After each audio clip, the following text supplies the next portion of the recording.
O entendimento correto é o precursor de todo o caminho, o guia para todos os outros fatores, habilitando-nos a entender o nosso ponto de partida, o nosso destino final, bem como as sucessivas fases do processo que são ultrapassadas à medida que a prática evolui.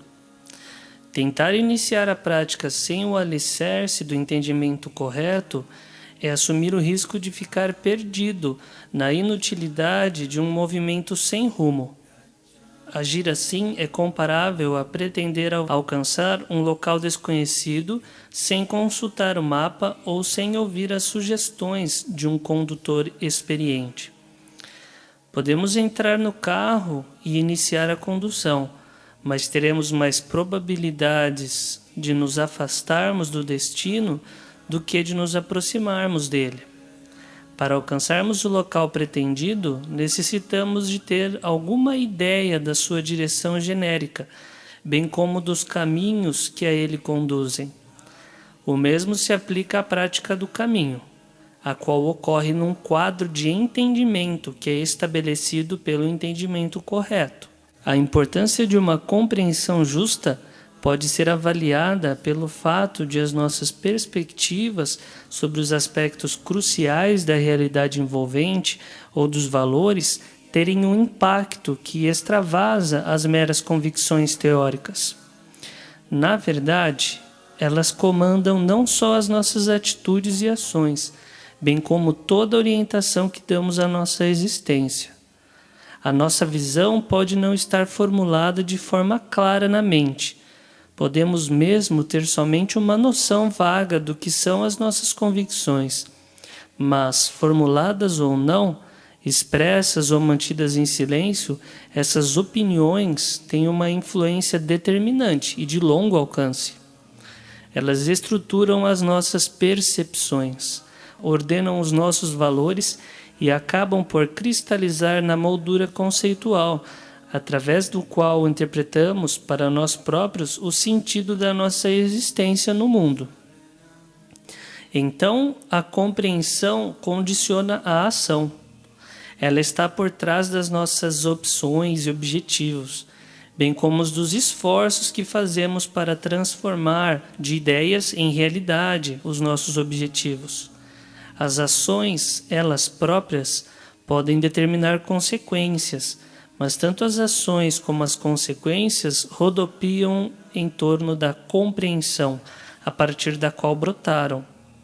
Uma vez que o entendimento implica um compromisso ontológico, uma posição pessoal sobre o que é real e verdadeiro, vemos, consequentemente, que a compreensão se divide em duas classes: a compreensão correta e a compreensão incorreta, ou entendimento correto e entendimento incorreto. A primeira corresponde ao que é real, a segunda afasta-se do real e coloca o falso no seu lugar. Esses dois tipos de entendimento, ensina o Buda, conduzem a uma radical diferenciação de linhas de ação e, portanto, a resultados opostos também. Se detivermos uma compreensão incorreta, mesmo que vaga, ela nos conduzirá a linhas de atuação que culminarão em sofrimento e insatisfação. Porém, se detivermos o entendimento correto, esse entendimento nos guiará no sentido da ação correta e, consequentemente, no sentido da superação do sofrimento e da insatisfação. Mesmo que a nossa orientação conceitual relativamente ao mundo possa parecer inócua ou inconsequente, quando olhada de perto, ela revela ser o elemento condicionante decisivo de todo o curso do nosso desenvolvimento futuro. O próprio Buda diz não ver qualquer outro fator tão responsável pelo surgimento de estados mentais nocivos ou prejudiciais como o entendimento incorreto. Nem qualquer outro fator tão útil para o desabrochar dos estados mentais benéficos quanto o entendimento correto. E, do mesmo modo, ele diz não existir qualquer outro fator tão responsável pelo sofrimento dos seres viventes quanto o entendimento incorreto, nem qualquer fator tão poderoso na promoção do bem-estar dos seres viventes quanto o entendimento correto. Na sua máxima abrangência, o entendimento correto implica o entendimento perfeito do inteiro Dhamma, ou ensinamento do Buda, tendo desse modo uma amplitude semelhante ao âmbito do próprio Dhamma. Na prática, destacam-se dois tipos principais de entendimento correto. O entendimento correto mundano, uma compreensão que opera no âmbito do contexto do mundo. E como segundo, o entendimento correto superior ou supramundano, o entendimento sublime que conduz à libertação em relação ao mundo. A primeira respeita as leis que governam o processo material e espiritual no âmbito do processo de existência, com os princípios que conduzem a estados de existência mais elevados ou menos elevados, a felicidade ou insatisfação mundana. A segunda respeita aos princípios essenciais para a libertação. Esta não aspira ao mero progresso espiritual de vida em vida, mas sim à emancipação da ronda das recorrentes vidas e mortes. Vejamos então os dois tipos. Primeiro, o entendimento correto mundano. O entendimento correto mundano implica a justa apreensão da lei do karma, a eficácia moral da ação. A sua designação literal é entendimento correto responsável pela ação, Kama Sankata Samadhi, e encontra sua formulação clássica na seguinte declaração: os seres são os donos das suas ações, os herdeiros das suas ações. Eles nascem das suas ações, estão indissociavelmente ligados às suas ações e são sustentados pelas suas ações. Sejam quais forem as suas ações, boas ou más, delas se tornarão os herdeiros. Formulações mais específicas são também encontradas nos textos. Uma passagem marcante, por exemplo, afirma que ações virtuosas, tais como dádivas e oferendas, têm significância moral, que boas ou más ações produzem os frutos correspondentes, que temos o dever de servir pai e mãe, que existe o renascimento em um mundo para além do mundo visível, e que poderão ser encontrados nesta vida professores religiosos da mais elevada consecução, que expõem a verdade do mundo com base na sua própria realização. Para compreender as implicações desse tipo de entendimento correto, temos de examinar, antes de mais nada, o significado do seu termo-chave, ou seja, karma. A palavra karma significa ação. No budismo, o tipo de ação relevante é a ação volitiva, ou seja, os atos que têm por base a intenção, uma vez que é a intenção que confere significado ético à ação. Assim, o Buda identifica expressamente a ação como a volição. Num discurso em que analisa o karma, ele diz: Bhikkhus, aquilo a que chamo ação é a volição. Após querer, uma pessoa atua através do corpo, da fala ou da mente. Esta identificação de karma com volição faz dele essencialmente um evento mental, originado na mente, e visando pôr em prática os impulsos da mente como as tendências e os propósitos. A volição manifesta-se através de 3 canais: corpo, fala e mente, que são chamados as 3 portas da ação. A volição expressa através do corpo é a ação corporal, expressa através da fala é a ação verbal, e expressa através de pensamentos, planos, ideias e outros estados mentais sem ganhar expressão exterior é a ação mental. Assim, um único fator, a volição, dá origem a 3 tipos de karma, de acordo com o canal através do qual se manifesta. Este entendimento correto consiste em mais do que um simples conhecimento do significado geral de karma.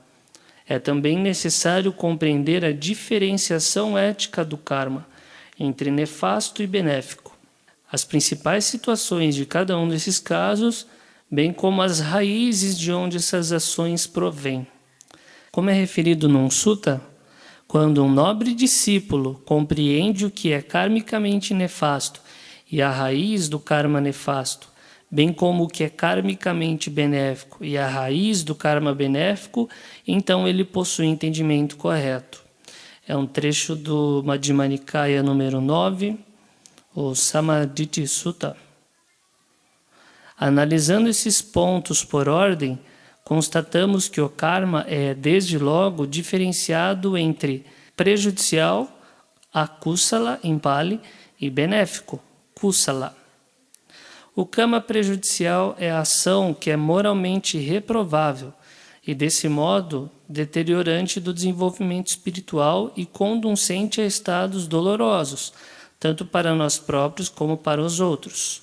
O karma benéfico, pelo contrário, é a ação que é moralmente recomendável, útil ao crescimento espiritual e geradora de benefícios para nós próprios e para os outros. São inumeráveis os exemplos de cada um desses tipos, mas o Buda seleciona 10 casos de cada como principais e chama-lhes os 10 cursos de ação prejudicial e benéfica. Em qualquer dos conjuntos, 3 dos cursos são corporais, 4 são verbais e 3 são mentais. Os 10 cursos de karma prejudicial podem ser listados como se segue, diferenciando-os em função das suas portas de expressão. Então, ação corporal. Primeiro, destruir a vida. Segundo, tomar o que não for dado. Conduta incorreta quanto aos prazeres dos sentidos.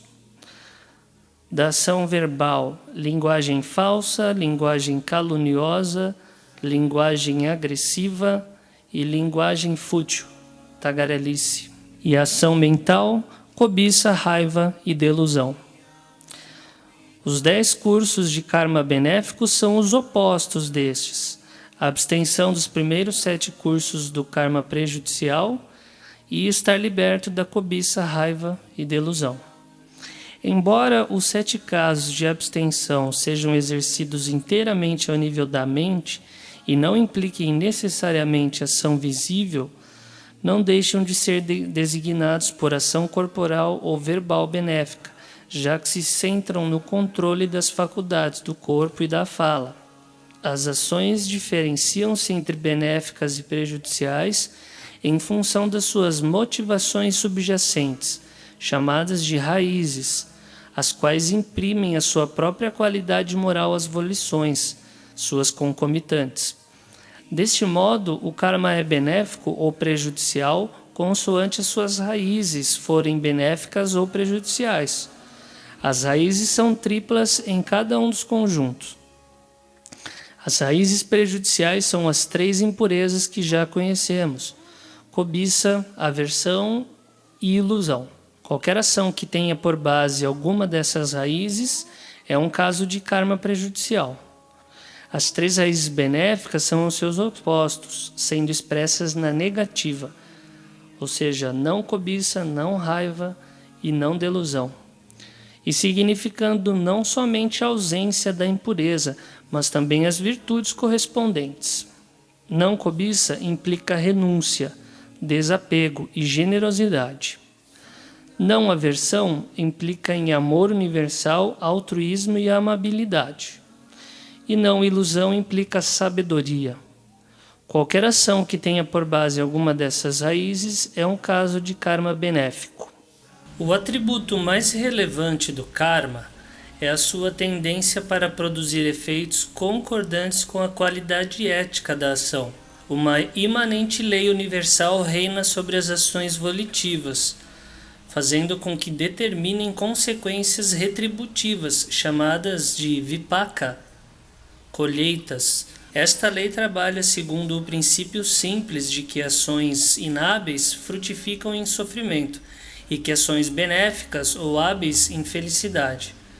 O fruto não amadurece necessariamente de imediato. Ele não amadurece obrigatoriamente na vida presente. O karma pode operar no decurso de sucessão de vidas. Pode mesmo permanecer latente por éons no futuro. Porém, desde que executemos uma ação volitiva, a volição deixa o rastro da sua impressão no contínuo mental, onde permanece como um potencial armazenado. Posteriormente, quando o karma armazenado encontra condições propícias à sua maturação, desperta do seu estado de latência e desencadeia algum efeito que consubstancia a retribuição devida à ação original. Assim, a colheita pode ocorrer na vida presente, bem como na próxima ou noutra vindoura. Um karma pode manifestar-se no renascimento seguinte, e neste caso influenciar a forma de vida, ou pode manifestar-se no decurso da vida presente, resultando nas nossas variadas experiências de felicidade e dor, sucesso e fracasso, progresso e declínio. Porém, frutifique ele quando e de que modo for, mantém-se o mesmo princípio. Ações benéficas têm resultados favoráveis e ações nefastas têm resultados desfavoráveis. Reconhecer este princípio é possuir a correta compreensão do tipo mundano. Esse entendimento exclui, numa assentada, as múltiplas formas de incorreta compreensão com as quais é incompatível. Ao afirmar que as nossas ações têm uma influência no nosso destino que se prolonga por vidas futuras, ela opõe-se à visão nihilista, a qual considera esta vida como a nossa única existência e sustenta que a consciência termina com a morte. Por outro lado, ao acolher a distinção entre bem e mal, correto e incorreto, no quadro de princípio universal objetivo, ela opõe-se ao subjetivismo ético, o qual defende que bem e mal não passam de postulados da opinião pessoal ou meios para o controle social. Ao afirmar que as pessoas podem escolher livremente as ações que realizam, dentro dos limites impostos pelas suas condicionantes, ela opõe-se à linha determinista dura, segundo a qual as nossas ações são sempre função de necessidade e por isso o livre-arbítrio é ilusório. No caso da larga maioria das pessoas, o entendimento correto do karma e dos seus resultados surge a partir da confiança, constituindo um ato de fé num eminente professor espiritual que proclama a eficácia moral da ação. Contudo, esta compreensão não tem de permanecer exclusivamente como um ato de fé, protegido por uma barreira. Ela pode tornar-se numa questão de visão direta. Pela consecução de certos estados de profunda concentração, pode desenvolver-se uma faculdade especial chamada olho divino, Dibakaku, em Pali. Um poder extrasensorial de visão que revela coisas ocultas aos olhos da carne. Quando esta faculdade é desenvolvida, pode ser dirigida para além do mundo dos seres vivos, para investigar o funcionamento da lei kármica. Com a visão especial que ela confere, a pessoa pode, por si própria e com percepção direta, ver como os seres falecem e ressurgem de acordo com o seu karma, como eles encontram a felicidade ou o sofrimento em resultado da maturação das suas boas e más ações. O entendimento correto supramundano. O entendimento correto do karma e seus frutos fornece uma base racional para o empenhamento em ações meritórias, bem como para alcançar um status elevado no âmbito da ronda de renascimentos. Porém, por si mesma não conduz à libertação. Uma pessoa pode perfilhar a lei do karma e, no entanto, limitar as suas aspirações à obtenção de sucessos mundanos. A sua motivação para praticar ações nobres pode ser unicamente a da acumulação de karma meritório, conducente à prosperidade e ao sucesso aqui e agora, e da obtenção de um afortunado renascimento como ser humano ou a da fruição do êxtase celestial nos planos dos deuses. No âmbito da lógica da causalidade kármica, nada existe que incentive o impulso de transcender o ciclo do karma e dos seus frutos. Esse impulso de completa libertação do ciclo do devir só surge a partir da aquisição de uma perspectiva diferente e mais profunda, uma perspectiva que faz luz sobre a imperfeição intrínseca a todas as formas existentes em Sansara, mesmo as mais elevadas e exaltadas. Essa compreensão superior que conduz à libertação é o entendimento das 4 nobres verdades. É esta a compreensão que figura como o primeiro fator do nobre caminho óctuplo, na sua verdadeira acepção. Por isso, o Buda define expressamente esse fator do caminho, o entendimento correto em termos das 4 nobres verdades. Então, o que é o entendimento correto? É o entendimento de dukkha, o entendimento da origem de dukkha, o entendimento da cessação de dukkha e o entendimento do caminho que conduz à cessação de dukkha. O nobre caminho óctuplo começa pelo entendimento conceitual das 4 verdades, apreendidas apenas nebulosamente, através da ponderação e da reflexão, e atinge o seu clímax com a intuição direta dessas mesmas verdades, penetradas com uma cristalinidade equivalente à iluminação. Deste modo, pode dizer-se que a correta compreensão das 4 nobres verdades constitui, por um lado, o início e, por outro, a culminação da via da eliminação do sofrimento. A primeira nobre verdade é a verdade de dukkha, a intrínseca insatisfação da existência, revelada pela impermanência, pela dor e pela intrínseca e inevitável imperfeição comum a todas as formas de vida. Esta declaração faz uma reivindicação muito abrangente, que requer alguma atenção. A expressão os 5 agregados influenciados pelo apego, Pancha Upadana Khandha, em Pali, é uma classificação esquemática para o entendimento da natureza do nosso ser. O que somos, ensina o Buda, é uma combinação de 5 grupos: forma material, sensações, percepções, formações mentais e consciência, todos relacionados com o apego. Nós somos esses 5 e os 5 somos nós. Seja o que for com que nos identifiquemos, seja o que for que consideremos ser a nossa individualidade, cai no âmbito do conjunto desses grupos. Em conjunto, os 5 geram toda a parafernália de pensamentos, emoções, ideias e tendências com as quais vivemos, o nosso mundo. Assim, a declaração do Buda de que os 5 agregados influenciados pelo apego são dukkha, ou insatisfatórios, sofrimento, traz com efeito toda a experiência, a nossa inteira existência para o âmbito de dukkha. Mas por que haveria ele de os chamar de dukkha? A razão pela qual os grupos são dukkha é a de eles serem impermanentes. Eles alteram-se momento a momento, aparecem e desaparecem sem que alguma essência persista no decurso da mudança.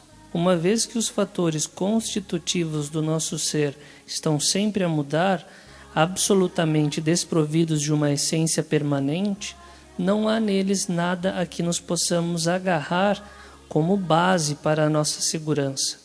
Existe unicamente um fluxo em constante desintegração, o qual, quando a ele nos queremos agarrar devido ao anseio pela permanência, nos lança no sofrimento. A segunda nobre verdade aponta a causa de dukkha. Do conjunto de todas as negatividades, as quais culminam sempre com a dor, o Buda identifica o desejo, tanha, como a dominante e a mais incisiva causa, como a verdadeira origem da insatisfação. A terceira nobre verdade simplesmente inverte a relação da origem. Se o anseio é a causa, Então, para estarmos livres do sofrimento, temos de eliminar o desejo. O estado de perfeita paz que surge quando o anseio é eliminado é Nibbana, o estado não condicionado, que é experimentado durante a vida, quando as chamas da cobiça, raiva e delusão forem extintas. Depois, a quarta nobre verdade mostra a forma de alcançar o fim de dukkha, a via prática para a realização de Nibbana. Esta via é precisamente o caminho do meio. O entendimento correto em relação às quatro nobres verdades desenvolve-se em duas fases. A primeira chama-se correta compreensão que se ajusta às verdades. A segunda, correta compreensão que penetra as verdades. A aquisição do entendimento correto que se ajusta às verdades requer um entendimento lúcido do seu significado e importância nas nossas vidas. Tal entendimento surge, primeiro, através da sua aprendizagem e estudo, e é aprofundado, posterior e progressivamente, pela reflexão com base na experiência própria, até ser ganha uma consistente convicção sobre a sua veracidade. Contudo, mesmo a este nível, as verdades não foram penetradas, e, portanto, o entendimento alcançado é ainda imperfeito, sendo mais uma questão de conceitos do que de percepção. Para chegar à realização experimental das verdades, é necessário adotar a prática de meditação. Desde logo, para fortalecer a capacidade da concentração e depois para desenvolver o insight. O insight surge através da contemplação dos 5 agregados influenciados pelo apego, os fatores da existência, pelo processo de discernimento das suas reais características. No ponto culminante dessa contemplação, a atenção do olho mental desvia-se dos fenômenos condicionados, transferindo-se para a focalização do estado não condicionado, Nibbana, o qual se torna acessível através do aprofundamento da faculdade da sabedoria. Com essa transferência, quando o olho interior vê Nibbana, acontece uma penetração simultânea das 4 nobres verdades. Ao ver-se Nibbana, o estado para além de dukkha, ganha-se a perspectiva correta para ver os 5 agregados influenciados pelo apego e para ver que eles são dukkha simplesmente por serem condicionados, por estarem sujeitos a mudanças sem fim.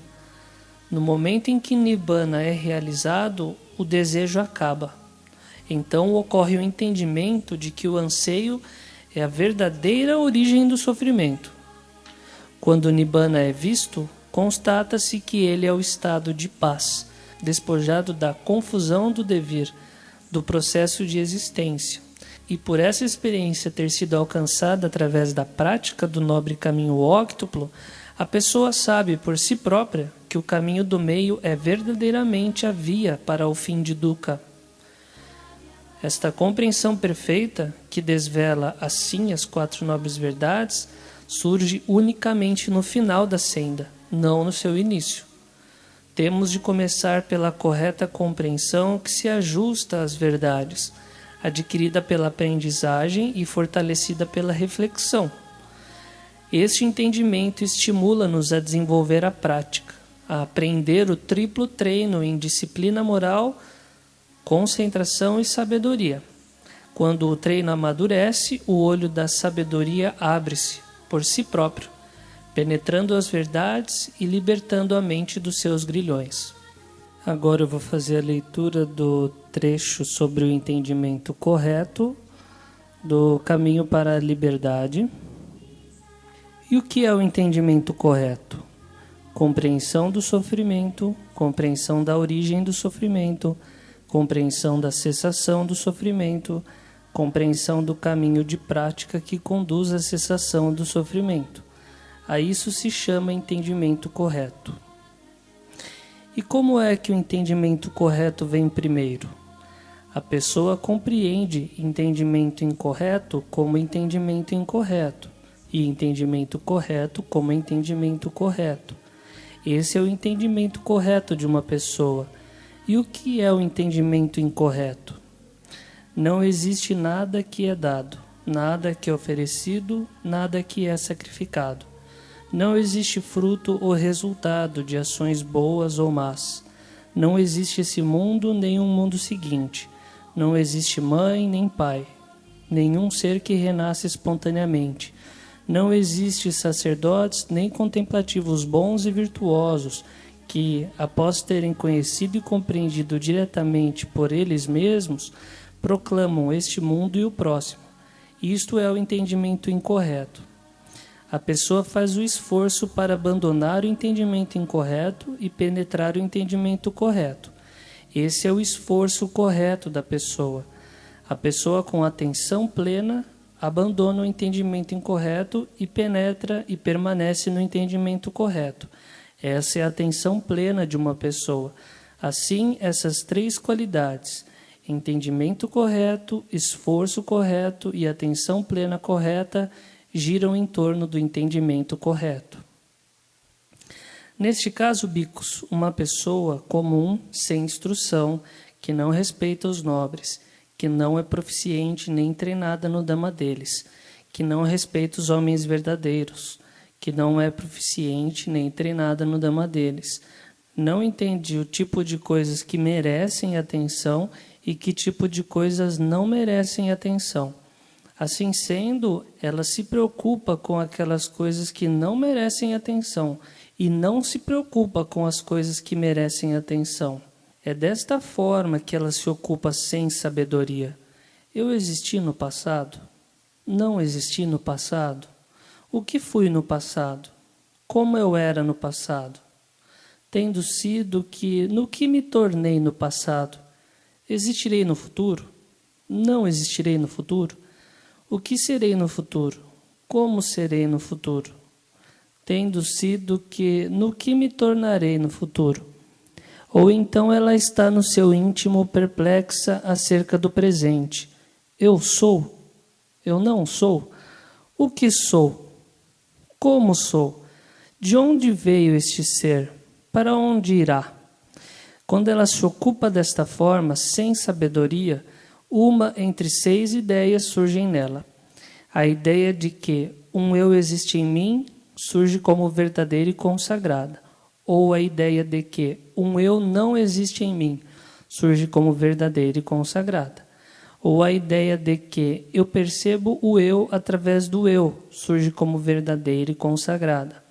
Ou a ideia de que eu percebo não eu através do eu surge como verdadeira e consagrada. Ou a ideia de que eu percebo o eu através do não eu surge como verdadeira e consagrada. Ou então ela tem uma ideia como esta: é esse meu eu que fala e sente e experimenta aqui e ali o resultado de boas e más ações. Mas este meu eu é permanente, interminável, eterno, não sujeito a mudança, e que irá durar tanto tempo quanto a eternidade. Essas ideias especulativas, Bicos, se denominam um emaranhado de ideias, uma confusão de ideias, ideias contorcidas, ideias vacilantes, ideias que agrilhoam.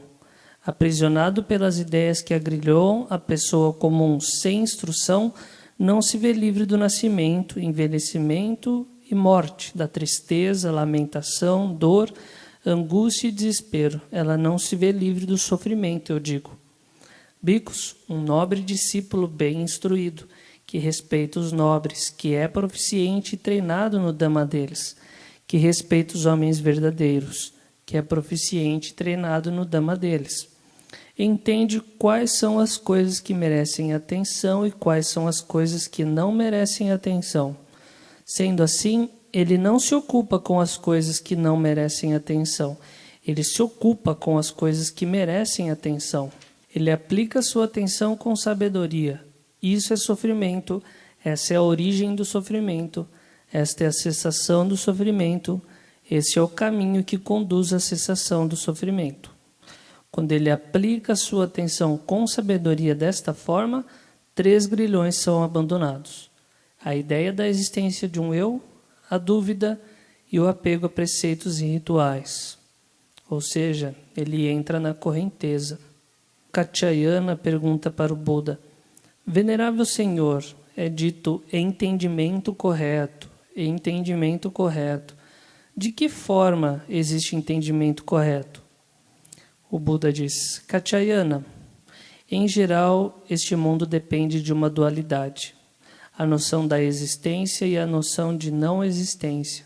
Mas aquele que vê com correta sabedoria a origem do mundo, tal como na verdade ela ocorre, a noção da não existência com relação ao mundo não lhe ocorrerá.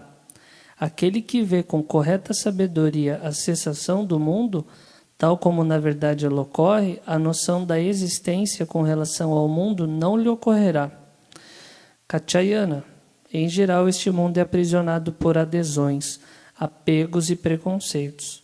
Mas uma pessoa como esta, com entendimento correto, não se envolve ou se apega através dessas adesões, apegos, fixações mentais, inclinações ou obsessões. E ela não toma uma determinação com relação ao meu eu. Ela não tem dúvida ou perplexidade que aquilo que surge é apenas o sofrimento surgindo. Aquilo que cessa é apenas o sofrimento cessando. O conhecimento dela com relação a isso não depende dos outros. É com referência a isso, Katyayana, que existe o entendimento correto. Não se deixem levar pelos relatos, pelas tradições, pelos rumores, por aquilo que está nas escrituras, pela razão, pela inferência, pela analogia, pela competência de alguém, ou por respeito por alguém, ou pelo pensamento. Esse contemplativo é o nosso mestre. Quando vocês souberem por vocês mesmos que essas qualidades são inábeis, essas qualidades são culpáveis, essas qualidades são criticáveis pelos sábios. Essas qualidades, quando postas em prática, conduzem ao mal e ao sofrimento. Então vocês devem abandoná-las. Quando vocês souberem por vocês mesmos que essas qualidades são hábeis, essas qualidades são isentas de culpa, essas qualidades são elogiadas pelos sábios. Essas qualidades, quando postas em prática, conduzem ao bem-estar e à felicidade. Então vocês devem penetrar e permanecer nelas.